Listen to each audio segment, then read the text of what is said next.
First പോകാണ്. അപ്പം നമ്മുടെ college പോയി അറിയുന്നുണ്ട്, നടക്കുകയാണ്. ഇന്നെന്താണ് ജർമ്മൻ്റെ ഇൻ്റേണൽ എക്സാം ഉണ്ട്, ഞങ്ങൾ കളിക്കാൻ പോകുന്നുണ്ട്. ഇൻ്റേണൽ എക്സാം എഴുതില്ല, അപ്പോൾ റീടെസ്റ്റ് ചെയ്യുന്നുണ്ട്. ഒന്നും അറിയത്തില്ല, എന്നാലും പോയി എഴുതുക. ഒരു ആവേശം കയറി എടുത്താൽ ജർമ്മൻ. അപ്പോൾ അതൊരു പനി കിട്ടിയ പോലെയൊക്കെ ആയി. എഴുതിയിട്ട് ഇനി എങ്ങനെയാണെന്നൊക്കെ പറയാം. കോളേജ് നിന്നിട്ട് ബാക്കി ഓക്കെ. നമ്മൾ നേരെ കോളേജ് ബസ്സൊക്കെ ഇറങ്ങി നിന്ന് കോളേജ് നിൽക്കുകയാണ്.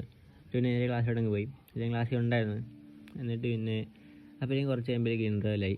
ഫസ്റ്റ് ഇൻ്റർവെൽ കോളേജിലെ ക്ലാസ്സിലുള്ള കുറച്ച് സീൻസ് ഒക്കെയാണ് നിങ്ങൾ കാണുന്നത്. അത് കഴിഞ്ഞിട്ട് പിന്നെ എൻ്റെ വർക്കിലൂടെ ഞാനിങ്ങ് പോയി. അപ്പോഴേക്കും പിന്നെ കുറച്ച് കഴിഞ്ഞപ്പോഴേക്കും ഉച്ചയ്ക്കുള്ള ബെല്ലടിച്ച്. അപ്പോഴേക്കും നമ്മുടെ അണ്ണൻ്റെ കുറച്ച് ഷോട്ടൊക്കെ നമുക്ക് കാണാൻ പറ്റിയപ്പോൾ. അണ്ണൻ നമ്മുടെ മെയിനാണ്, കോളേജിലെ മെയിൻ സംഭവമാണ് അണ്ണൻ. ഫസ്റ്റ് ഇയേഴ്സിൻ്റെ ഇടയിൽ ഞണ്ട് ക്യാൻറ്റീനിൽ പോയി ഒരു ചായ കുടിച്ച് കഴിക്കാനുള്ള കഴിച്ച് കഴിഞ്ഞിട്ട് നമ്മൾ ക്ലാസ്സിലത്തും കയറി. സുഹൃത്തിൻ്റെ കുറച്ച് കളിതമാശകൾ പിന്നെയും കാണാൻ പറ്റി. അത് കണ്ട് വിചലിപ്പിച്ച് കഴിഞ്ഞാൽ നിങ്ങൾ സൈഡിൽ കാണാൻ പറ്റുമ്പോൾ എന്താണ് കാണിക്കുന്നത് അവൻ്റെ അടുത്തുള്ള എനിക്ക് വരത്തില്ല, എല്ലാം കണ്ടിരിക്കുക. പിന്നെ എൻ്റെ അടുത്ത വർക്ക് തുടങ്ങി ഞാനപ്പോൾ തന്നെ. ഇത് മെനു കാർഡാണ് എനിക്ക് തന്നിരിക്കുന്ന വർക്ക്. ഇപ്പോൾ ഇതാണ് ഇതിൻ്റെ ബാക്ക് സൈഡാണ്. ഇപ്പോൾ കാണിക്കുന്ന ബാക്ക് സൈഡാണ്. ഫ്രണ്ട് സൈഡ് വരാൻ ചെയ്ത് വെച്ചിട്ടുണ്ട്. നമ്മൾ ക്ലാസ്സൊക്കെ കഴിഞ്ഞ് തിരിച്ച് വീട് വരാറായി. ജർമ്മൻ്റെ എക്സാം ഇല്ലായിരുന്നു.